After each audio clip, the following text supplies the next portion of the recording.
ಮೊದಲನೇದಾಗಿ ಶಿಕ್ಷಣ ಕ್ಷೇತ್ರವನ್ನು ನಾವು ನೋಡುವಂಥದ್ದಾದರೆ ವಿದ್ಯಾರ್ಥಿಗಳಿಗೆ ಮೊದಲೆರಡು ವಾರ ಅತ್ಯುತ್ತಮ ಶುಭ ಫಲಗಳನ್ನು ನೋಡ್ತೀರಾ ಅಂತಲೇ ಹೇಳ್ಬೋದು.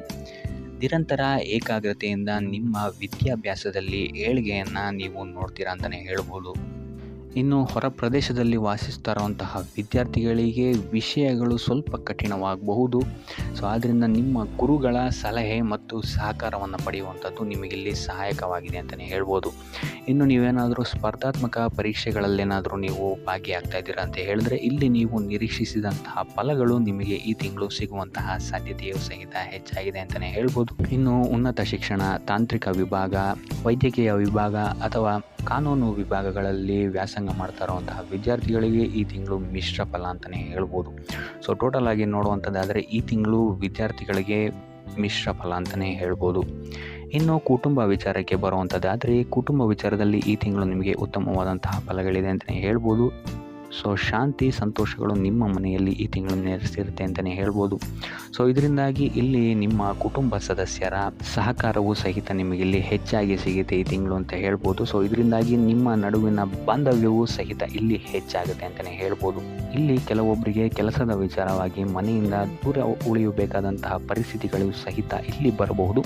ಆದರೆ ಇದಕ್ಕೆ ತಲೆ ಕೆಡಿಸ್ಕೊಳ್ಳುವಂತಹ ಅವಶ್ಯಕತೆ ಇಲ್ಲ. ಇಲ್ಲಿ ನಿಮಗೆ ಫ್ಯೂಚರ್ಗೆ ಇದು ಉತ್ತಮವಾಗಿರುತ್ತೆ ಅಂತಲೇ ಹೇಳ್ಬೋದು. ಇನ್ನು ಇದುವರೆಗೂ ಏನಾದರೂ ನಿಮ್ಮ ಕೌಟುಂಬಿಕ ವಿಚಾರದಲ್ಲಿ ವಾದ ವಿವಾದಗಳೇನಾದರೂ ಇದ್ದರೂ ಸಹಿತ ಇಲ್ಲಿ ನಿಮಗೆ ಹಂತವಾಗಿ ಈ ತಿಂಗಳು ಇದು ಬಗೆಹರಿಯುತ್ತೆ ಅಂತಲೇ ಹೇಳ್ಬೋದು. ಸೊ ಆದಷ್ಟು ಈ ತಿಂಗಳು ನಿಮ್ಮ ಹಿತಶತ್ರುಗಳಿಂದ ಆದಷ್ಟು ದೂರ ಇರುವಂಥದ್ದು ಉತ್ತಮವಾಗಿರುತ್ತೆ. ಇಲ್ಲ ಅಂತ ಹೇಳಿದ್ರೆ ನಿಮ್ಮ ಪ್ರೀತಿಯ ಸಂಬಂಧಕ್ಕೆ ಇಲ್ಲಿ ಏನಾದರೂ ತಪ್ಪು ತಿಳುವಳಿಕೆ ಆಗುವಂತಹ ಪ್ರಸಂಗಗಳನ್ನು ಇವರು ನಿರ್ಮಿಸ್ಬೋದು ಅಂತಲೇ ಹೇಳ್ಬೋದು. ಸೊ ಆದ್ದರಿಂದ ಎಚ್ಚರಿಕೆ ವಹಿಸುವಂಥದ್ದು ಉತ್ತಮವಾಗಿರುತ್ತೆ. ನಿಕಟ ಸಂಬಂಧಿಗಳಿಂದ ಈ ತಿಂಗಳು ನೀವು ಸ್ವಲ್ಪ ಚರ್ಚೆಗಳನ್ನು ಸಹಿತ ಮಾಡ್ತೀರಾ ಅಂತಲೇ ಹೇಳ್ಬೋದು. ಆದ್ದರಿಂದ ಈ ತಿಂಗಳು ನೀವು ನಿಮ್ಮ ಮನೋಧರ್ಮ ಮತ್ತು ನಿಮ್ಮ ಕೋಪವನ್ನು ಸ್ವಲ್ಪ ನಿಯಂತ್ರಿಸುವಂಥದ್ದು ಉತ್ತಮವಾಗಿರುತ್ತೆ. ಇದಲ್ಲದೆ ನಿಮ್ಮ ನೆರೆಹೊರೆಯವರ ಜೊತೆ ವಾದ ವಿವಾದಗಳಾಗುವಂತಹ ಸಾಧ್ಯತೆಯೂ ಸಹಿತ ಹೆಚ್ಚಾಗಿರೋದ್ರಿಂದಾಗಿ ಇಲ್ಲಿ ನೀವು ತಾಳ್ಮೆಯನ್ನು ಅನುಸರಿಸುವಂಥದ್ದು ಉತ್ತಮವಾಗಿರುತ್ತೆ ಅಂತಲೇ ಹೇಳ್ಬೋದು. ಇನ್ನು ಆರೋಗ್ಯ ವಿಚಾರಕ್ಕೆ ಬರುವಂಥದ್ದಾದರೆ ಆರೋಗ್ಯ ವಿಚಾರದಲ್ಲಿ ಈ ತಿಂಗಳು ನಿಮಗೆ ಸಾಮಾನ್ಯವಾಗಿದೆ ಅಂತಲೇ ಹೇಳ್ಬೋದು. ವಯೋವೃದ್ಧರಿಗೆ ಹಳೆಯ ನೋವುಗಳು ಇಲ್ಲಿ ಸ್ವಲ್ಪ ಕಾಡುತ್ತೆ ಅಂತಲೇ ಹೇಳ್ಬೋದು. ಕೀಲು ನೋವಾಗಿರ್ಬೋದು ಅಥವಾ ರಕ್ತದೊತ್ತಡದಂತಹ ಸಮಸ್ಯೆಗಳು ನಿಮಗಿಲ್ಲಿ ಸ್ವಲ್ಪ ಬಾಧಿಸ್ಬೋದು. ಆದರೆ 2ನೇ ವಾರದ ನಂತರ ನಿಮಗಿಲ್ಲಿ ನಿಮ್ಮ ಆರೋಗ್ಯದಲ್ಲಿ ಸ್ಥಿರತೆ ಕಾಣುತ್ತೆ ಅಂತಲೇ ಹೇಳ್ಬೋದು. ಸೊ ಆದ್ದರಿಂದ ಯಾವುದೇ ರೀತಿಯಾದಂತಹ ಆರೋಗ್ಯ ಸಮಸ್ಯೆಗಳನ್ನು ವಯೋವೃದ್ಧರು ನಿರ್ಲಕ್ಷಿಸೋಕ್ಕೆ ಹೋಗಬೇಡಿ. ಆದಷ್ಟು ವೈದ್ಯಕೀಯ ಸಲಹೆ ಸಹಕಾರವನ್ನು ಪಡೆಯುವಂಥದ್ದು ಉತ್ತಮವಾಗಿರುತ್ತೆ. ಇನ್ನು ತಿಂಗಳ ಕೊನೆಯ ವಾರ ನಿಮಗಿಲ್ಲಿ ಶೀತ, ಜ್ವರ, ಕೆಮ್ಮುಗಳಂತಹ ಸಮಸ್ಯೆಗಳು ಸ್ವಲ್ಪ ಬಾಧಿಸಬಹುದು. ಯಾವುದೇ ರೀತಿಯಾದಂತಹ ಅಸಡ್ಡೆಯನ್ನು ಇಲ್ಲಿ ತೋರದಿರುವಂಥದ್ದು ಉತ್ತಮವಾಗಿರುತ್ತೆ. ಸೊ ಆದಷ್ಟು ಈ ತಿಂಗಳು ನೀವು ಯೋಗ, ಧ್ಯಾನವನ್ನು ಮಾಡುವಂಥದ್ದು ನಿಮಗಿಲ್ಲಿ ಸಹಕಾರಿಯಾಗಿರುತ್ತೆ ನಿಮ್ಮ ಆರೋಗ್ಯದ ದೃಷ್ಟಿಕೋನದಿಂದ ಅಂತ ಹೇಳ್ಬೋದು.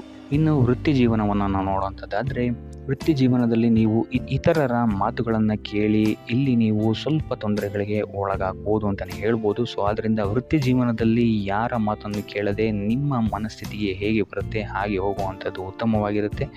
ಇದರಿಂದಾಗಿ ನಿಮಗಿಲ್ಲಿ ಯಶಸ್ಸು ಸಿಗುತ್ತೆ ಅಂತಲೇ ಹೇಳ್ಬೋದು.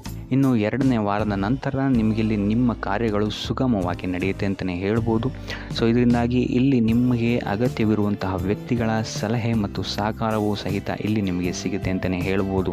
ಇನ್ನು ನೀವು ನಿಮ್ಮ ಇಷ್ಟಪಟ್ಟವರಿಗೆ ಸಹಾಯ ಮಾಡಲು ಹೋಗಿ ಇಲ್ಲಿ ನಿಮ್ಮ ಸಮಯ ಮತ್ತು ಹಣವನ್ನು ಸಹಿತ ಖರ್ಚು ಮಾಡ್ಕೊಳ್ತೀರಾ ಅಂತಲೇ ಹೇಳ್ಬೋದು. ಸೊ ಇದೊಂದು ವಿಚಾರದಲ್ಲಿ ಸ್ವಲ್ಪ ಎಚ್ಚರಿಕೆ ವಹಿಸುವಂಥದ್ದು ಉತ್ತಮವಾಗಿರುತ್ತೆ. ಇನ್ನು ನೀವೇನಾದ್ರು ಉದ್ಯೋಗ ಹುಡುಕ್ತಾ ಇದ್ದೀರಾ ಅಂತ ಹೇಳಿದ್ರೆ ಈ ತಿಂಗಳು ನಿಮಗೆ ಮಿಶ್ರ ಫಲ ಅಂತಲೇ ಹೇಳ್ಬೋದು. ಸೊ ಆದ್ದರಿಂದ ನಿಮ್ಮ ಪ್ರಯತ್ನವನ್ನು ನೀವಿಲ್ಲಿ ಸತತವಾಗಿ ಬಿಡದೆ ಮಾಡುವಂಥದ್ದು ಉತ್ತಮವಾಗಿರುತ್ತೆ. ಇನ್ನು ಪ್ರಸ್ತುತ ಉದ್ಯೋಗದಲ್ಲಿರುವಂಥವರು ಉದ್ಯೋಗ ಬದಲಾವಣೆಗಳಿಗೆ ಏನಾದರೂ ನೋಡ್ತಾ ಇದ್ದೀರಾ ಅಂತ ಹೇಳಿದ್ರೆ ಈ ತಿಂಗಳು ಸ್ವಲ್ಪ ಮುಂದುವರಿಸುವಂಥದ್ದು ಉತ್ತಮವಾಗಿರುತ್ತೆ. ಇಲ್ಲ ಅಂತ ಹೇಳಿದ್ರೆ ಆತುರದ ನಿರ್ಧಾರಗಳಿಂದ ಇಲ್ಲಿ ಸ್ವಲ್ಪ ಕೈ ಸುಟ್ಕೊಳ್ಳುವಂತಹ ಸಾಧ್ಯತೆಗಳಿದೆ ಅಂತಲೇ ಹೇಳ್ಬೋದು. ಇನ್ನು ನಿಮ್ಮ ಮಾತಿನ ಮೇಲೆ ಸ್ವಲ್ಪ ಗಮನ ಇಡುವಂಥದ್ದು ಉತ್ತಮವಾಗಿರುತ್ತೆ ನಿಮ್ಮ ವೃತ್ತಿ ಕ್ಷೇತ್ರದಲ್ಲಿ. ಇಲ್ಲ ಅಂತ ಹೇಳಿದ್ರೆ ಇಲ್ಲಿ ಇದು ನಿಮಗೆ ನಿಮ್ಮ ಗೌರವವನ್ನು ಕಳೆದುಕೊಳ್ಳುವಂತಹ ಸಾಧ್ಯತೆಯನ್ನು ಸಹಿತ ಇದು ನಿಮಗೆ ತಂದೊಡ್ಡಬಹುದು. ಸೊ ಆದ್ದರಿಂದ ನಿಮ್ಮ ಮಾತಿನ ಮೇಲೆ ಎಚ್ಚರಿಕೆ ಇರಲಿ. ಇಲ್ಲ ಅಂತ ಹೇಳಿದ್ರೆ ಇಲ್ಲಿ ನಿಮಗೆ ಸುಮ್ಮನೆ ಆರೋಪಗಳು ಬರಬಹುದಾದಂತಹ ಸಾಧ್ಯತೆ ಇದೆ ಅಂತಲೇ ಹೇಳ್ಬೋದು. ಇನ್ನು ವೃತ್ತಿ ಕ್ಷೇತ್ರದಲ್ಲಿ ಕೊನೆಯ ವಾರ ನಿಮಗಿಲ್ಲಿ ಒತ್ತಡಗಳು ಹೆಚ್ಚಾಗುತ್ತೆ ಅಂತಲೇ ಹೇಳ್ಬೋದು. ಸೊ ಅದರಿಂದಾಗಿ ಯಾವುದೇ ರೀತಿಯಾದಂತಹ ಬದಲಾವಣೆಗಳಾಗಿರ್ಬೋದು ಅಥವಾ ಕಾರ್ಯದ ಒತ್ತಡಗಳಾಗಿರ್ಬೋದು ನಿಮ್ಮ ಮೇಲೆ ಹಾವಿಯಾಗಕ್ಕೆ ಬಿಡಬೇಡಿ. ಆದಷ್ಟು ತಾಳ್ಮೆಯಿಂದ ಇರುವಂಥದ್ದು ಉತ್ತಮವಾಗಿರುತ್ತೆ ನಿಮ್ಮ ವೃತ್ತಿ ಕ್ಷೇತ್ರದಲ್ಲಿ. ಇನ್ನು ಹಣದ ವಿಚಾರಕ್ಕೆ ಬರುವಂಥದ್ದಾದರೆ ಹಣದ ವಿಚಾರದಲ್ಲಿ ಈ ತಿಂಗಳು ನಿಮಗೆ ಸಾಮಾನ್ಯ ಫಲ ಅಂತಲೇ ಹೇಳ್ಬೋದು. ಇಲ್ಲಿ ನಿಮಗೆ ಸಾಲ ಬಾಧೆ ಏನಾದರೂ ಇದ್ದರೆ ಇಲ್ಲಿ ಸ್ವಲ್ಪ ನಿಮಗೆ ಈ ತಿಂಗಳು ಉಪಶಮನ ಸಿಗುತ್ತೆ ಅಂತಲೇ ಹೇಳ್ಬೋದು. ಖರ್ಚಿನ ಬಗ್ಗೆ ಈ ತಿಂಗಳು ನೀವು ಸ್ವಲ್ಪ ಎಚ್ಚರಿಕೆ ವಹಿಸುವಂಥದ್ದು ಉತ್ತಮವಾಗಿರುತ್ತೆ. ಇಲ್ಲಿ ನಿಮಗೆ ಪ್ರಯಾಣದಿಂದ ಸ್ವಲ್ಪ ಖರ್ಚಾಗುವಂತಹ ಸಾಧ್ಯತೆಯು ಹೆಚ್ಚಾಗಿದೆ ಅಂತಲೇ ಹೇಳ್ಬೋದು. ಸೊ ಈ ತಿಂಗಳು ನೀವೇನಾದರೂ ಹೂಡಿಕೆ ಮಾಡಿದರೆ ಇಲ್ಲಿ ನಿಮಗೆ ತಕ್ಕ ಮಟ್ಟಿನ ಲಾಭವಿದೆ ಅಂತಲೇ ಹೇಳ್ಬೋದು. ಇನ್ನು ನೀವೇನಾದರೂ ರಿಯಲ್ ಎಸ್ಟೇಟ್ ಅಥವಾ ಶೇರ್ ಮಾರ್ಕೆಟಲ್ಲಿ ಏನಾದರೂ ಹಣವನ್ನು ಹೂಡಿಕೆ ಮಾಡ್ತಾ ಇದ್ದೀರಾ ಅಂತ ಹೇಳಿದ್ರೆ ತಜ್ಞರ ಸಲಹೆ ಸಹಕಾರ ಪಡೆಯುವಂಥದ್ದು ನಿಮಗಿಲ್ಲಿ ಉತ್ತಮವಾಗಿರುತ್ತೆ ಅಂತಲೇ ಹೇಳ್ಬೋದು. ಇನ್ನು ಇದಲ್ಲದೆ ಮಕ್ಕಳ ವಿದ್ಯಾಭ್ಯಾಸದ ಮೇಲೆ ನೀವು ಈ ತಿಂಗಳು ಹೆಚ್ಚು ಖರ್ಚು ಮಾಡಬೇಕಾದಂತಹ ಸಾಧ್ಯತೆಗಳಿದೆ ಅಂತಲೇ ಹೇಳ್ಬೋದು. ಇನ್ನು ತಿಂಗಳ ಕೊನೆಯ ವಾರದಲ್ಲಿ ನಿಮ್ಮ ಎಲ್ಲ ಪ್ರಯತ್ನಗಳಿಗೂ ಯಶಸ್ಸು ಸಿಗುತ್ತೆ ಅಂತಲೇ ಹೇಳ್ಬೋದು. ಇನ್ನು ಐಷಾರಾಮಿ ಖರ್ಚುಗಳ ಬಗ್ಗೆಯೂ ನೀವಿಲ್ಲಿ ಸ್ವಲ್ಪ ಗಮನವನ್ನು ವಹಿಸುವಂಥದ್ದು ಉತ್ತಮವಾಗಿರುತ್ತೆ ಅಂತಲೇ ಹೇಳ್ಬೋದು.